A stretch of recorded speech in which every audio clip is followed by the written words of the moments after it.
Remember that time we went to that fancy Italian place downtown last year? The one with the candles on the tables and the menu that was basically a novel? Oh no, Luke, don't remind me. You mean the night you tried to order the pappardelle al ragu di cinghiale and the waiter looked at you like you'd just spoken in ancient Elvish? Yes, that exact night. My heart was pounding. I had practiced the pronunciation for like 10 minutes in the bathroom, and I still messed it up. I just panicked, pointed at the menu, and said, "I want this one, please." The waiter was incredibly nice about it. He just smiled and said, "Excellent choice, sir."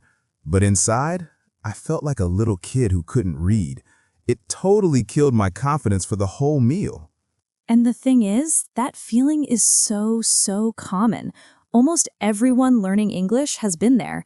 Using I want isn't grammatically wrong, but in a restaurant setting, especially a nice one, it can sound a bit blunt, a bit demanding, or just a little childish. It's not how fluent speakers usually phrase it. It misses that layer of politeness and social ease. Exactly. And it's not just about fancy places. Even at a casual diner, knowing the right phrases transforms the experience. You go from feeling like an outsider who's just getting food to feeling like a confident guest who's enjoying a meal.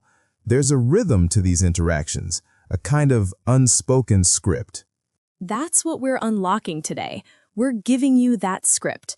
We're going to walk you through a complete restaurant conversation, from the moment you step through the door to the moment you pay and say goodbye. We'll cover the small talk, the tricky questions, how to ask for things, and how to handle problems, all with the secret phrases that make you sound like a local. No more pointing at menus, no more defaulting to "I want," and most importantly, no more that nervous feeling in your stomach. We're breaking it all down. So whether you're planning a trip to New York, London, Sydney, or just want to feel more confident at the great new cafe in your own city, this video is for you. Stay with us. Grab a notebook if you want, but just by listening, by the end of this video, you'll have the tools and the confidence to walk into almost any restaurant in the English-speaking world and order like a pro. But before we dive into the restaurant, let's properly introduce ourselves for anyone new here. I'm Luke, my hobby is eating, and my passion is finding the best burger in any given city. I'm all about that casual, delicious comfort food.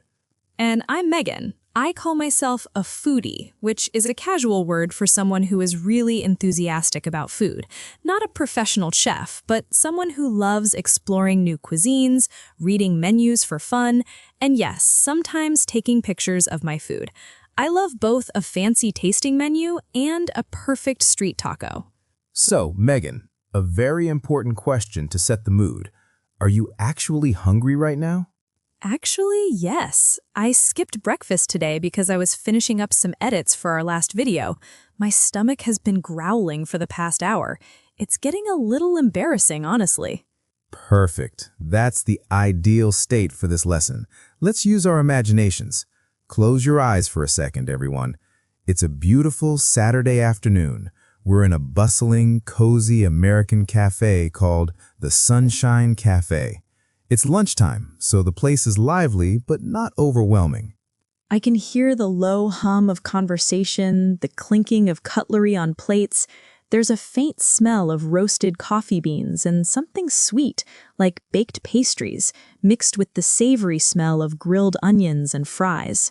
The sunlight is streaming through the window onto our pretend table. We're about to have the whole experience, and we're starting from the very beginning, approaching the restaurant. Okay, scene 1. We're walking up to the cafe. What's the first thing we see? Usually near the door, there will be a small stand or a sign. It might say, "Please wait to be seated," or "Hostess will seat you." This is crucial. In most sit-down restaurants in the US, Canada, the UK, Australia, you don't just walk in and grab any empty table. You wait to be guided. Right. So we wait patiently near the entrance. Soon, a staff member, the host, male, or hostess, female, will approach us. Their job is to manage the flow of customers. Hi there. Welcome to the Sunshine Cafe. How many are in your party today? Now, notice he didn't just say, how many? He said, how many are in your party? Party here doesn't mean a celebration. It's just a formal word for your group. My instinct might be to just say, two, but that's a bit too short and can sound curt. It's not rude, but it's not warm. Let's level it up. Instead, I'll say, hi, a table for two, please. Or, we have a party of two, please. That little please at the end is magic. It changes the whole tone. It's polite and expected. Now, what if the restaurant is really busy? I, as the host, might ask a follow-up question. Do you have a reservation? Ah, the reservation question. If I do have one, I'd say, yes, it should be under Thompson, using my last name. If I don't, which is common for casual lunches, I'd say, no, we don't. Do you have any availability for two? Or the more simple, no, we're just walking in. This tells them you're hoping for a table, but understand if there's a wait. Great. Right this way. We follow him to a nice table by the window. He hands us menus. Your server will be with you shortly. Enjoy your meal. And we say, thank you. Simple, but important. Now we're seated looking at our menus. A minute or two later, our server, a more common term than waiter or waitress in the US, arrives. This is a key moment, the first real interaction. The server will almost always start with drinks. They might say, can I get you started with something to drink? Hi folks, my name's Alex. I'll be taking care of you today. Can I bring you any beverages to begin? Or a simple, what can I get you to drink? And here is our first major pro-tip crossroads. The beginner instinct is to state a demand. I want a coffee, or we want water. Right. Let's shift that mindset. Instead of stating a want, we use a polite request or a soft statement. The three golden phrases for ordering anything, drinks, food, anything, are, can I get? Can I get a lemonade, please? I'll have an iced tea. I'd like a cup of coffee. Let's practice this right now. Megan, what are you drinking at our pretend sunny cafe? I think I'll have an iced tea, please. Unsweetened. Notice I added unsweetened. In the American South, iced tea often comes pre-sweetened, so it's good to specify. And for me, I'm not feeling anything fancy. I'll just stick with water for now, with a slice of lemon, please. Ooh, I'll stick with water is a fantastic natural phrase, Luke. To stick with something means to choose the simple, standard, or usual option. It sounds very relaxed and natural. You could also say, just water for me, thanks. The server might then ask, bottled or tap? In the US, tap water is almost always free and safe to drink, so you can say, tap is fine, thank you. If you want bottled, you'd say, bottled, please. Just know bottled water usually costs money. Okay, drinks are on their way. Now the main event, the food menu. This is where panic can set in. The menu is open, everything looks amazing. I'm debating between the classic cheeseburger, the BBQ bacon burger, and the mushroom Swiss burger. This is a universal experience. You see a word you don't know and your brain freezes. What is arugula? What's a ciabatta roll? What does au jus mean? The number one rule here, ask. It is 100% okay and servers expect it. You are not bothering them. It's part of their job. Exactly. Here are your lifeline questions. Excuse me, could you tell me what's in the garden salad? What does the chef's special pasta come with? I'm looking at the chicken dish. What does that come with? This phrase, what does it come with, is essential. It asks about the side dishes, fries, salad, vegetables, soup. Is the chili very spicy? Or how spicy is the curry? What's your recommendation today? Servers often know what's freshest or most popular. Let's act this out. I'm the server, Alex. I've brought your drinks. Here are your drinks. Are you folks ready to order some food, or would you like a few more minutes with the menu? We're not quite ready. This is a critical moment. If you need more time, never feel pressured to order quickly. It's perfectly normal to take 5 to 10 minutes. The polite way to say this is, "We're still deciding, thank you." Or, "Can we have a few more minutes, please?" Of course, no rush at all. I'll check back in a bit. Okay, let's decide. I think I want the grilled chicken sandwich. Luke, are you ready? I am. I'm going for the classic cheeseburger. Let's get Alex back. How are we doing? Have you had a chance to decide? Yes, thank you. I think I'm going to go with the grilled chicken sandwich. See that phrase? I'm going to go with. It's very natural and conversational. It sounds like you've made a considered choice. Excellent. And for you, sir? And here's where I use my pro phrase. I'd like to have the classic cheeseburger, please. Perfect. I'd like to have is the gold standard. It's clear, universally polite, and works in any restaurant, from a cafe to a fine dining place. It's our champion phrase. But we're not done. The server now needs specifics. For a burger, he'll ask, "How would you like that cooked?" For beginners, this question about meat temperature is tricky, but it's simple once you know the terms. For beef burgers or steaks, rare, very red, cool center. For adventurous eaters. Medium rare, warm, red center. Very popular. Medium, warm, pink center. A safe, popular choice. Medium well, slight hint of pink. Well done, no pink, fully cooked through. I'll say medium, please. Great. And the burger comes with your choice of fries, a side salad, or fruit. Which would you prefer? Ah, here's another pro move. What if I want the sandwich, but I don't want the default fries? I can ask to change it. Can I substitute the fries for a side salad? Or the shorter, very common version, can I sub the fries for a salad? Sub is short for substitute. Everyone in the restaurant industry uses it. It's a clear, efficient way to make a change. The server might say, "Sure, no problem," or "There's a $2 upcharge for that substitution," meaning it costs a little extra. And for you, ma'am, the sandwich comes with coleslaw or sweet potato fries. I'll take the sweet potato fries, please. Or, I'll have the coleslaw on the side, please. On the side means served separately in a small bowl, not on the sandwich. Perfect. I'll get that started for you right away. All right. Our food has arrived. It looks amazing. We're eating, chatting, but then a situation arises.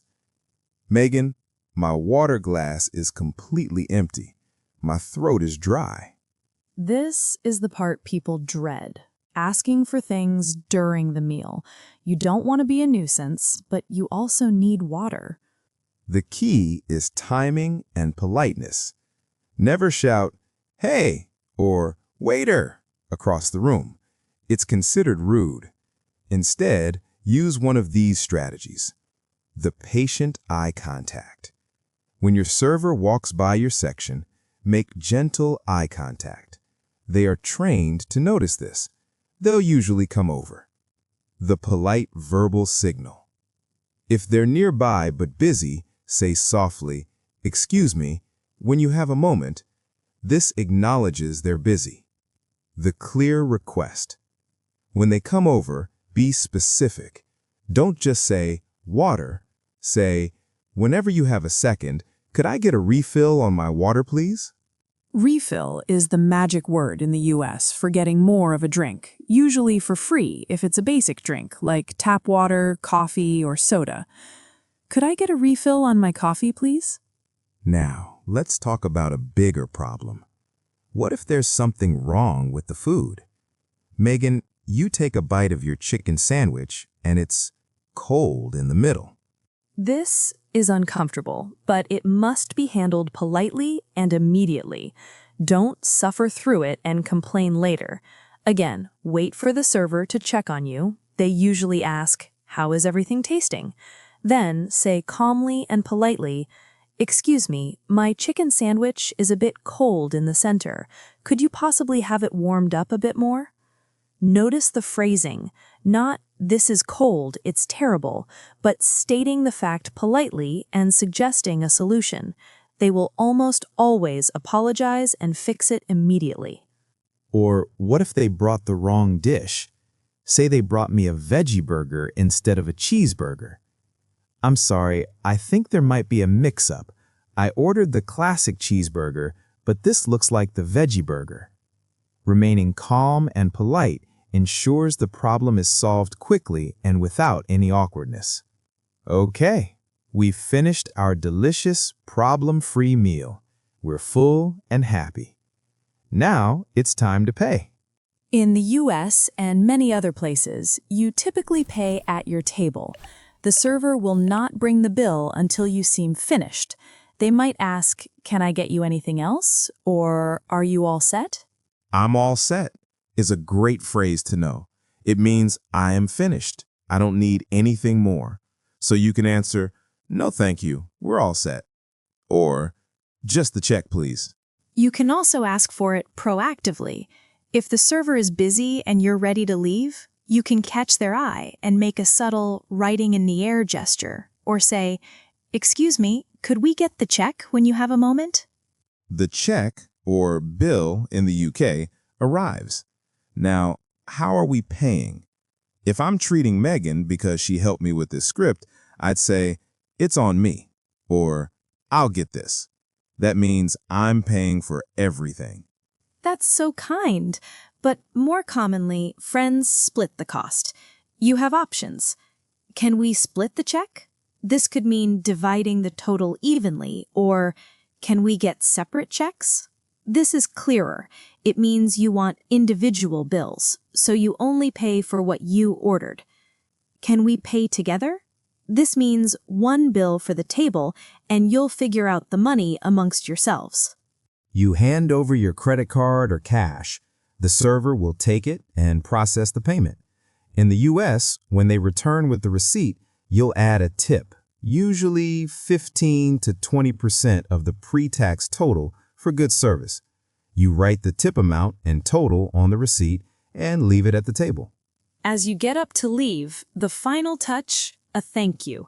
Make eye contact with your server or the host as you leave and say, "Thank you. Have a great day." This small act of kindness completes the interaction on a positive note and makes you feel like the confident, polite guest you are. Wow, we really covered the entire journey, didn't we? From that nervous feeling outside the door to confidently thanking them on the way out. We did. And reflecting on it, the biggest mistake learners make isn't using the present perfect tense wrong. It's letting the fear of a small mistake silence them. The goal isn't perfect English, it's effective, polite communication. That's so true. Even if you walk in and say, "2 people, burger please," "Thank you," with a smile, you will get your food and be fine. But learning these specific phrases, it's like getting a key to a secret club. It reduces your stress and lets you actually enjoy the social and cultural experience of dining out. It gives you your voice. You're not just a passive observer, you're an active participant. So let's do a final, super quick recap of the essential phrase toolkit. Arrival. "A table for 2, please." "Do you have any availability for 2? Drinks. "I'll have water, please." "Can I get a lemonade, please?" Ordering food. "I'd like to have the chicken sandwich, please." "I'm gonna go with the salad." Asking questions. "What does this come with?" "Could you tell me what's in this dish?" During the meal. "Excuse me, could I get a refill, please?" Whenever you have a moment. The check. "We're all set. Can we get the check, please?" "Can we get separate checks?" And the golden rule that transcends language: be kind and patient. A smile and a please and thank you are universal. Your attitude matters more than perfect vocabulary. Thank you so much for watching, everyone. We know this was a long one, but we wanted you to feel fully prepared. Take these phrases, practice them, speak slowly, and be brave. The world is full of amazing food and amazing people to share it with. Don't let language nerves hold you back from experiencing it. Practice makes progress. Try using one new phrase next time you're out. You've got this. See you in the next video. Bye. Thanks for watching. For more amazing content, and subscribe to Fluent Fusion English.